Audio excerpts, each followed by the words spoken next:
తిరుపతి నగరంలోని అన్ని రకాల దుకాణాలకు ట్రేడ్ లైసెన్స్ తప్పనిసరిగా తీసుకుని వ్యాపారాలు నిర్వహించుకోవాలని, లేకుంటే కఠిన చర్యలు తీసుకుంటామని నగరపాలక సంస్థ కమిషనర్ శారదాదేవి ఒక ప్రకటనలో తెలిపారు.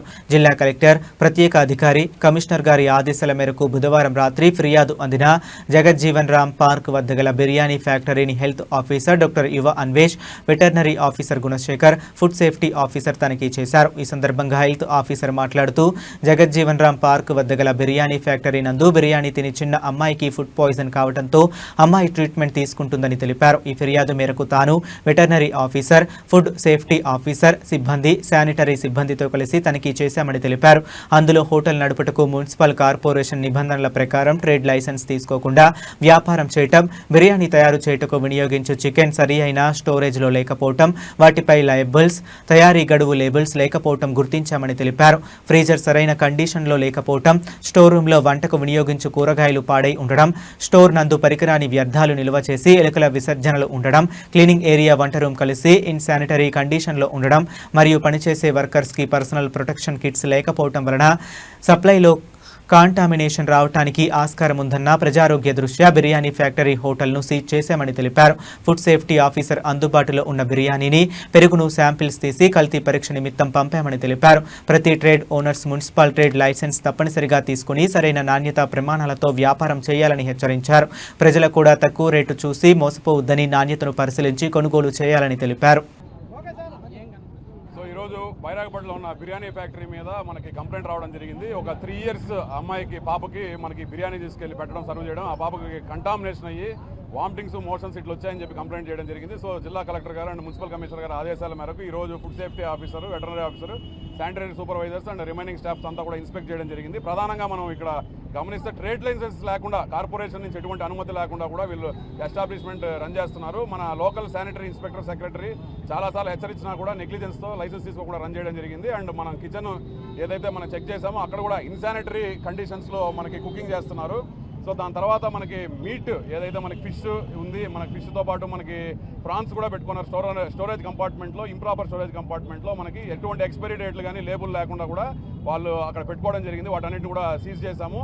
తర్వాత వర్కర్స్ ఎవరైతే ఇక్కడ పనిచేస్తున్నారో వాళ్ళు కూడా గ్లౌజులు కానీ, హెడ్ క్యాప్లు కానీ, ఎటువంటి ప్రొటెక్టివ్ ఎక్విప్మెంట్ కూడా వేసుకోకుండా పనిచేస్తున్నారు. తర్వాత పైన ఫస్ట్ ఫ్లోర్లో ఏదైతే స్టోరేజ్ కంపార్ట్మెంట్ పెట్టుకున్నారో స్టోరేజ్ కంపార్ట్మెంట్ కూడా చెక్ చేయడం జరిగింది. అక్కడ చెత్తా చెదారం అంతా వీళ్ళకి పనికిరాని మీటర్లు అంతా కూడా అక్కడ డంప్ చేయడం జరిగింది.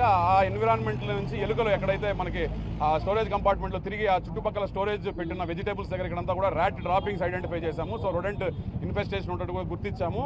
సో ఇవన్నీ కూడా డిస్పోజ్ చేయకుండా పైన స్టోరేజ్ కంపార్ట్మెంట్లో పెట్టడం కూడా మనకి మేజర్ వైలేషన్ అది. సో దాంతోపాటు మనకి క్యాబేజ్ ఇవన్నీ కూడా చెడిపోయిన కండిషన్లో పురుగులు పట్టినవన్నీ కూడా అక్కడ స్టోరేజ్ కంపార్ట్మెంట్లో పెట్టారు. ఇవన్నీ మెటీరియల్ కూడా సీజ్ చేశాం. సో మనకి మెయిన్ నిన్న కంప్లైంట్ ఫుడ్ పాయిజనింగ్ సంబంధించి వచ్చింది. బిలో 5 degrees అన్నా ఉండాలి, అబౌవ్ 60 degrees అన్నా స్టోర్ చేసుకోవాలి. ఈ 5 to 60 degrees 2 to 4 hours మించి ఉంటే మనకి అది డేంజర్ జోన్ అంటాము. దానికి కంటామినేషన్ స్టార్ట్ అయ్యే అవకాశం ఉంటుంది. సో ఆ టెంపరేచర్ ప్రాపర్గా మెయింటైన్ చేయకపోవడము, లేదా ఫుడ్ హ్యాండ్లర్స్కి ఏదైనా కమ్యూనికబుల్ డిసీజెస్ ఉంటే కూడా వీళ్ళు ప్రాపర్గా గ్లౌజులు, మాస్కులు ఇవన్నీ వేసుకోకపోవడం, హెడ్ క్యాప్లు వేసుకోకపోవడం వల్ల వాళ్ళ నుంచి ఏదైనా వాళ్ళకి కమ్యూనికబుల్ డిసీజెస్ కానీ ఇట్లాంటివి ఉంటే కూడా మనకి ఆ ఫుడ్ కంటామినేట్ అయ్యే అవకాశం ఉంటుంది. ఇక్కడ ఎక్కడ కూడా మనకి ఫుడ్ హ్యాండ్లర్స్ ఇవన్నీ పీపీ ఇవన్నీ కిట్స్ అన్ని కూడా వాడే పరిస్థితి మనకి గమనించలేదు మనకి. సో ఇమీడియట్గా మనం అంతా కూడా మెటీరియల్ సీజ్ చేసి, నోటీస్ యూజ్ చేసి టెంపరీగా దాన్ని ఎస్టాబ్లిష్మెంట్ సీజ్ చేయడం జరిగింది. ఫుడ్ సేఫ్టీ ఆఫీసర్ కూడా మనకి కర్డ్ సంబంధించిన శాంపుల్ కలెక్ట్ చేశారు, బిర్యానీ సంబంధించిన శాంపుల్ కూడా కలెక్ట్ చేశారు. సో ఆ శాంపుల్లో ఏదైనా మనకి ఇట్లా కంటామినేషన్ ఉండే అవకాశం ఉందని తేలితే మాత్రం వాళ్ళ మీద చట్టపరమైన చర్యలు తీసుకొని జాయింట్ కలెక్టర్ కోర్టులో కూడా కేసు పెట్టే అవకాశం. ఇప్పటికీ చాలాసార్లు కంప్లైంట్ వచ్చినప్పుడు కూడా అవుతూనే వస్తుంది. మనము గత 2 నెలలుగా 7 times మనము ఇన్స్పెక్షన్ చేయడం జరిగింది. పదే హెచ్చరించాం. పర్టికులర్గా మనకి pest and rodent control measures అనేది ప్రాపర్గా ఉండాలి. వీళ్ళకి pest and rodent control measures certificate సంబంధించి కూడా ఎక్కడా లేదు. సో మనకి రొడెంట్ ఇన్ఫెస్టేషన్ కూడా పైన కనిపించింది. దాంతోపాటు స్టోరేజ్ టెంపరేచర్ కూడా మనం ప్రతి దగ్గర కూడా రెగ్యులేట్ చేసుకోండి. ఇంప్రాపర్ స్టోరేజ్ కండిషన్స్లో 2 to 4 hours రూమ్ టెంపరేచర్లో పెడితే కంటామినేషన్ జరుగుతుందని కూడా హెచ్చరించినా కూడా భయం లేకుండా కొన్ని హోటళ్ళు ఇట్లా ఇంప్రాపర్గా స్టోర్ చేసి జనాల ఆరోగ్యంతో ఇట్లా డయేరియా కానీ, ఇంకేదైనా ఫుడ్ బోర్న్ డిసీజెస్ కానీ, వాటర్ బోర్న్ డిసీజెస్ కానీ, లేదా వెక్టర్ బోర్న్ డిసీజెస్ ఇట్లాంటివి ఏదైనా ప్రజలకు వచ్చి మాత్రం వాళ్ళు ఏదైనా సీరియస్ కండిషన్కి లోనే హాస్పిటల్ అడ్మిట్ అయితే మాత్రం క్రిమినల్ కేసుల మీద బుక్ చేసి వాళ్ళ మీద వాళ్ళందరినీ కూడా పర్మనెంట్గా ఎఫ్ఐఆర్ ఫైల్ చేయడం కూడా జరుగుతుంది వాళ్ళకి. సో ప్రస్తుతానికైతే సీరియస్ కండిషన్ ఏం లేదండి. But diarrhoea, vomitings severe complaint ఉంది. సో ఆ కేసు కూడా మనం ఫాలో అప్ చేస్తున్నాము.